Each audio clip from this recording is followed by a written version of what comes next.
If you're struggling to let go of the past, you've probably heard the same advice repeated everywhere. Just forgive and forget. Focus on the positive. The past is gone, so stop dwelling on it. Self-help gurus tell you to practice gratitude, visualize your future, and simply choose to move on. And when that doesn't work, when the memories still haunt you, when the regrets still sting, when the pain still feels fresh, you're told you're not trying hard enough. You're not being positive enough. You're choosing to stay stuck. But here's what the Stoics understood that modern self-help gets dangerously wrong. You can't let go of the past by pretending it didn't happen, or by forcing yourself to think positive. Marcus Aurelius, Epictetus, and Seneca didn't let go of their painful pasts through denial or toxic positivity. They did it through radical acceptance, deliberate reframing, and strategic mental discipline. They faced betrayal, loss, exile, and tragedy. Yet they found freedom not by running from their past, but by fundamentally changing their relationship with it. Letting go isn't about forgetting. It's about extracting wisdom and refusing to let old pain dictate your present reality. Here at Stoic Pathway, we've spent years studying how ancient Stoic philosophers transformed suffering into strength and used their darkest moments as fuel for growth. We've helped hundreds of thousands of viewers break free from regret, resentment, and rumination, not through feel-good mantras that fade by tomorrow, but through concrete, psychologically grounded steps rooted in 2,000 years of battle-tested Stoic principles. The methods we share have helped people move past betrayals, failures, trauma, and loss. Real pain, real healing, real transformation. In the next few minutes, I'm going to walk you through 6 specific Stoic steps to genuinely let go of your past and step into your future with clarity and purpose. These aren't quick fixes or empty affirmations. They're deliberate practices that rewire how you process memory, meaning, and identity. If you're ready to stop being haunted by what was and start building what will be, hit that like button, share this with someone still trapped in their past, and drop a comment telling me what part of your past you're ready to release. Your future is waiting. Let's begin. Step 1. Accept what happened without resisting it. Here's the foundation of letting go. Acceptance doesn't mean you approve of what happened or that it was okay. Acceptance means you stop fighting reality. Epictetus taught, "Seek not that the things which happen should happen as you wish, but wish the things which happen to be as they are, and you will have a tranquil life." Every moment you spend resisting what already occurred, replaying it, wishing it had gone differently, asking why me, you anchor yourself to that painful past. Acceptance is acknowledging, this happened, I can't change it, but I can choose what I do next. Here's your practice. Identify one past event you're still resisting. Now, complete this sentence out loud. What happened was, describe it. I accept that this is part of my story now. Notice the discomfort. That's resistance leaving your body. You're not saying it was fair, deserved, or right. You're simply acknowledging reality. Example, maybe you were betrayed by someone you trusted. Resistance sounds like, this shouldn't have happened. How could they do this? If only I had seen the signs. This keeps you trapped. Acceptance sounds like, they betrayed me. That's what happened. I can't undo it, but I can decide how I move forward. Feel the difference? One keeps you stuck in an unchangeable past. The other opens a door to your future. Try this exercise today. Write down one painful past event. Below it, write, I accept that this happened. I release my need to change what cannot be changed. Repeat this daily until the emotional charge begins to fade. This first step is critical because without acceptance, every other step fails. You can't move forward while you're still fighting what's already done. Acceptance doesn't erase the pain. It stops the pain from controlling your present. But here's where most people get stuck. Even after accepting what happened, they keep the past alive by replaying it obsessively in their minds. That's exactly what the second step addresses, and it's where real freedom begins. Step 2. Stop replaying old stories in your mind. Here's the brutal truth. Your past isn't haunting you. You're keeping it alive by constantly replaying it. Every time you rehearse that conversation, relive that betrayal, or replay that failure in your mind, you're not processing it. You're reinforcing it. Marcus Aurelius warned, "Our life is what our thoughts make it." Your brain doesn't distinguish between a memory and a current experience when you replay it with full emotional intensity. Neurologically, you're living that painful moment over and over, each time strengthening the neural pathways that keep you trapped. This step is about breaking the replay loop and reclaiming your mental space. Here's the technique. When you catch yourself replaying a painful memory, interrupt the pattern immediately. Don't fight the thought, that makes it stronger. Instead, acknowledge it. There's that story again. Then consciously redirect your attention to your present moment. What do you see right now? What do you hear? What are you doing? Example, you're driving and suddenly you're replaying an argument from 3 years ago, imagining what you should have said, feeling the anger rise again. Old pattern, let it play out for 20 minutes, ruining your mood. New pattern, there's that argument story again. I've thought about this enough. Then immediately name 5 things you can see around you right now.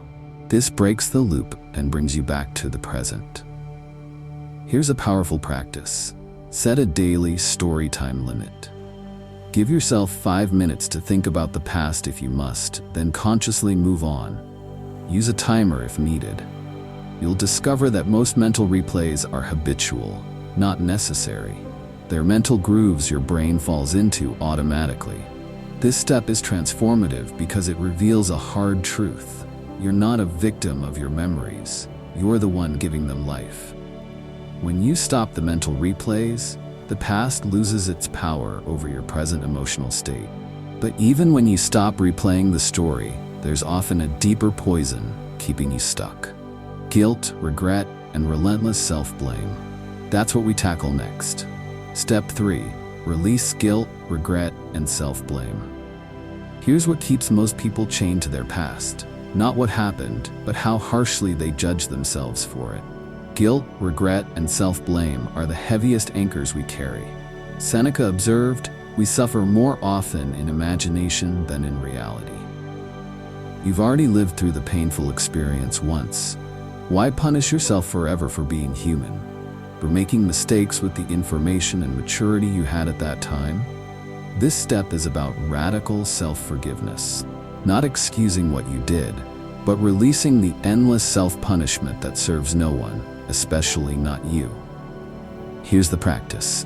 Ask yourself honestly, if my best friend had done what I did, made the same mistake with the same circumstances and limited knowledge I had then, would I condemn them forever? The answer is almost always no. You'd show them compassion, understanding, grace. Why are you withholding that from yourself? Example, maybe you stayed too long in a toxic relationship and wasted years. The self-blame sounds like, "I'm so stupid. How did I not see it? I ruined my life." This is torture, not growth. Self-compassion sounds like, "I stayed because I was hopeful, loyal, and believed in second chances. I did the best I could with who I was then. I've learned now that younger version of me deserves compassion, not contempt." Try this exercise. Write a letter to your past self, the version who made the mistake you regret. Explain what you understand now that they couldn't have known then. Offer them the forgiveness and understanding you've been withholding. Read it aloud. Feel the weight lift. This step is liberating because guilt and regret aren't motivating you to be better. They're keeping you small, ashamed, and stuck. When you release self-blame, you free up massive emotional energy for actual growth. But sometimes the deepest pain isn't about forgiving yourself. It's about forgiving others without getting the closure you desperately crave. That's exactly what the 4th step reveals. Step 4. Forgive without needing closure. Here's the hardest truth about letting go. You may never get the apology, the explanation, or the acknowledgement you deserve. And waiting for closure from the people who hurt you is giving them permanent control over your peace. Marcus Aurelius understood, the best revenge is not to be like your enemy. Forgiveness isn't about them. It's about you choosing freedom over resentment. Forgiveness doesn't mean what they did was acceptable. It means you refuse to let their actions continue poisoning your present. You're not forgiving for their benefit. You're forgiving so you can finally be free. Here's how to practice forgiveness without closure. Recognize that closure is something you give yourself, not something they provide. Stop waiting for them to understand, apologize, or validate your pain. They might never do it, and that's okay. You don't need their participation to heal. Example, maybe a parent never acknowledged how their actions hurt you. You've waited years for that conversation, that apology, that moment of recognition. It hasn't come.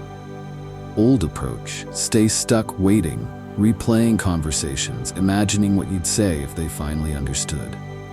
New approach, write the letter you wish you'd received from them, the apology, the acknowledgement, the validation, and give it to yourself. Then say, I forgive you, not because you've earned it, but because I deserve peace more than you deserve my anger. Here's your practice this week. Identify one person you're waiting to hear from for closure. Accept that it may never come. Then, write yourself the closure you need. Acknowledge what happened, validate your own pain, and consciously choose to release the grudge. Burn the letter if you need a symbolic act of letting go. This step is powerful because it returns control to you. Their silence, their lack of remorse, their continued denial, none of it can hold you hostage anymore. But even with forgiveness, there's one final chain that keeps people bound to their past. They've made their mistakes part of their identity. That's the fifth step, and it's where true transformation happens. Step 5. Detach your identity from past mistakes. Here's where most people stay trapped forever. They've confused what they did with who they are. You failed at something, so you became a failure. You were betrayed, so you became damaged. You made mistakes, so you became broken. But Epictetus taught, it's not what happens to you, but how you react to it that matters. Your past actions are events that occurred. They are not your permanent identity. This step is about separating your essential self from your temporary circumstances and past behaviors. You are not your worst moment. You are not your biggest regret. You are a person capable of growth, change, and reinvention. Here's the practice. Start catching your identity-based language and consciously reframe it. Notice when you say I am versus I did or I experienced. The difference is everything. Example, instead of I'm a failure because my business collapsed, say I experienced a business failure and learned valuable lessons. Instead of I'm broken because of what happened to me, say I went through something traumatic and I'm healing. Instead of I'm not good enough, say I haven't mastered this yet, but I'm capable of learning. This isn't semantic gymnastics, it's identity liberation. When you attach failure to your identity, change becomes impossible.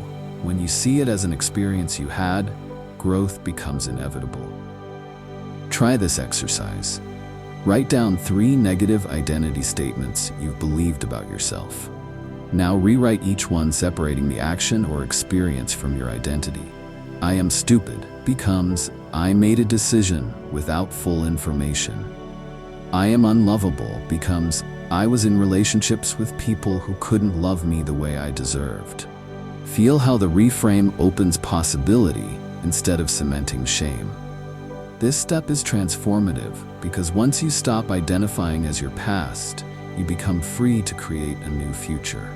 You're no longer defending or justifying an old version of yourself. You're building a new one. But freedom from the past means nothing without direction toward the future. That's what the final step delivers, and it's where everything comes together. Step 6. Redirect your energy toward what you can build now. Here's the final truth. Letting go of the past isn't just about releasing what was, it's about claiming what can be. Marcus Aurelius wrote, "Confine yourself to the present." All the acceptance, all the forgiveness, all the identity work means nothing if you don't redirect that reclaimed energy toward building something meaningful now. This step is about strategic focus, taking all the mental and emotional energy you've been wasting on the unchangeable past and investing it into the only moment that actually matters, this one. The past is done, the future is unwritten. Your power exists entirely in what you choose to do right now. Here's your practice. Identify one area of your life where you want to grow. Relationships, career, health, creativity, whatever matters most to you. Now ask yourself, if I took all the energy I've been spending on regret, resentment, and replay, and invested it here instead, what would I build in the next 90 days? Example, maybe you've spent 2 years replaying a failed relationship, wondering what went wrong, analyzing every moment. That's hundreds of hours of mental energy wasted on something that cannot change. Redirect it. For the next 90 days, I'm investing that energy into becoming the healthiest version of myself. Physically, emotionally, mentally. Suddenly, gym sessions replace rumination. Therapy replaces replay. New connections replace old resentments. You're not running from the past, you're building something better with your present. Here's your assignment this week. Choose one concrete action that builds your future. Something small but meaningful you can do today. Then do it. Tomorrow, do it again.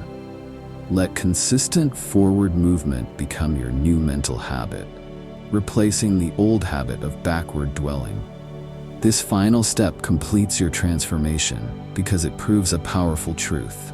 The best revenge against a painful past isn't closure, justice, or even understanding. It's building a future so compelling that the past becomes irrelevant. When you're creating, growing, and moving forward, you naturally stop looking backward, not because you've forgotten, but because what's ahead is infinitely more interesting than what's behind. Conclusion. Here's what these 6 steps reveal. Your past only has the power you continue to give it. When you accept what happened without resistance, stop replaying old stories, release guilt and self-blame, forgive without needing closure, detach your identity from past mistakes, and redirect your energy toward what you can build now. You're not just letting go of the past. You're reclaiming your entire life. You're stepping out of a prison you've been keeping yourself in and walking into the freedom you've always deserved. Seneca wrote, "True happiness is to enjoy the present without anxious dependence upon the future." But you can't enjoy the present while you're mentally living in the past. These 6 Stoic steps don't erase what happened, they fundamentally change your relationship with it. The pain becomes wisdom. The mistakes become lessons. The betrayals become boundaries. And suddenly, the past that once defined you becomes simply a chapter in a much larger story, one you're now consciously writing. I've applied these exact steps to my own painful past, relationships that ended badly, business failures, moments of profound regret. The difference wasn't that my circumstances changed. The difference was that I stopped letting those circumstances control my present reality. I stopped being a prisoner of what was and became the architect of what will be. That same transformation is available to you right now. Your mission starting today. Choose one of these 6 steps and practice it deliberately for the next 7 days. Just one. Master it before moving to the next. Real freedom doesn't come from knowing these steps intellectually. It comes from embodying them consistently until they become your new default. If this video shifted how you see your past, hit that like button and share it with someone still trapped in theirs. Subscribe to Stoic Pathway for more ancient wisdom that actually transforms modern lives. And drop a comment. Which step resonated most with you? Which one are you starting with today? I read every comment and often respond with personalized guidance. Remember, Your past is a place of reference, not residence. Stop visiting it so often. Your future is waiting for you to build it. Now go create something worth remembering.